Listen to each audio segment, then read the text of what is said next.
তোমাকে আমি যতটুকু জানি তুমি সৎ এবং সাহসী। তবে শিখা প্রতিদিন কত টাকা খরচ করে তা তুমি জানো?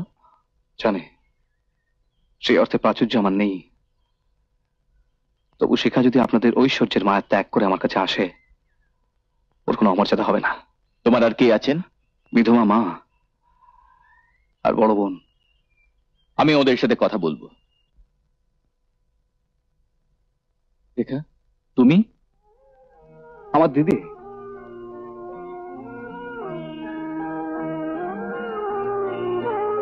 মাসিমা, শিখা আমার বোন। অজয় আর শিখা একে অপরকে নিয়ে সুখী হতে চায়। অসম্ভব, এ বিয়ে কিছুতেই হতে পারে না। কেন? আপনারা বড় লোক, ধন সম্পদ দিয়ে প্রেম ভালোবাসা আর জীবনের মূল্যকে যাচাই করেন। কিন্তু তুমি তো আমায় চেনো। আপনাদের ভালো করে চিনতে পারি না বলেই আমরা বারবার ভুল করি। অজয় ছেলে মানুষ, ও ভুল করে আপনার বোনকে ভালোবেসে ফেলেছে। কিন্তু আপনি ভুল করবেন কেন? কোথায় আপনার বোন শিখা আর কোথায় আমার ভাই অজয়? স্বর্গ আর নরক। মাসিমা, আপনি ওকে একটু চুপ করতে বলুন। তোমরা একে অপরকেই ভালোবাসো, সেই সুখের জন্যে অনেক আশা নিয়ে আমি তোমার মার কাছে গিয়েছিলাম। কিন্তু যে অপমান তিনি আমাদের করেছেন তা আমি আর রেখা কোনোদিন ভুলতে পারবো না।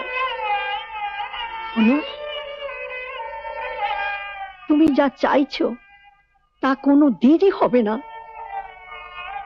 আমরা গরিব, আমার ছেলে মেয়েরা দুঃখ কষ্টের জ্বালা সইতে পারে, কিন্তু অপমান আর অবহেলা সইতে পারে না। কি বললেন? আমার মা আপনাকে অপমান করেছে? আর সেই কথা এতদিন আপনি আমায় বলেননি? তুমি কি সেই জন্য আমার অফিসে যাও না?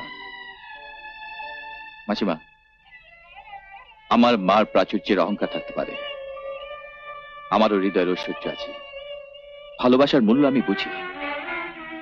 আমি আপনাকে কথা দিয়ে যাচ্ছি, রেখা আমার বাড়িতে বউ হয়ে যাবে, আর শিখা ওই বাড়িতে বউ হয়ে আসবে। এসো আমার সাথে। তো তুমিও আমায় বিশ্বাস করতে পারছো না? চলুন। অনল, ওকে এক্ষুনি চলে যেতে বল। আমি বেঁচে থাকতে একটা ভিখিরির সঙ্গে আমার মেয়ের বিয়ে হতে পারে না। মা, তুমি টাকার অহংকারে অন্ধ হয়ে গেছো। টাকা দিয়ে মানুষকে যাচাই করো, মায়ের মন দিয়ে কখনো সন্তানকে বুঝতে চাও না। চুপ কর শিখা। আমি তোর পেটে জন্মাইনি, তুই আমার পেটে জন্মেছিস।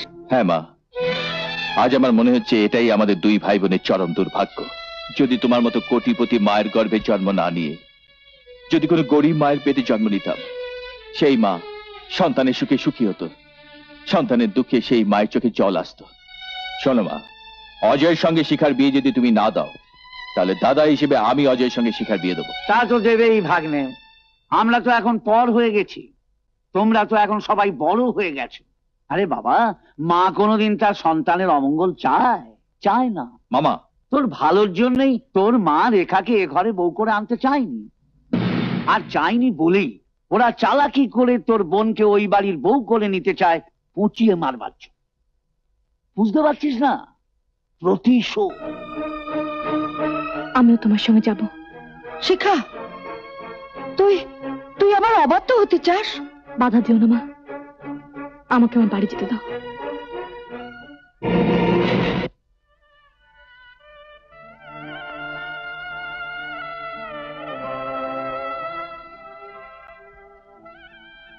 আশীর্বাদ করি বোন, তোদের জীবন সুখী হোক।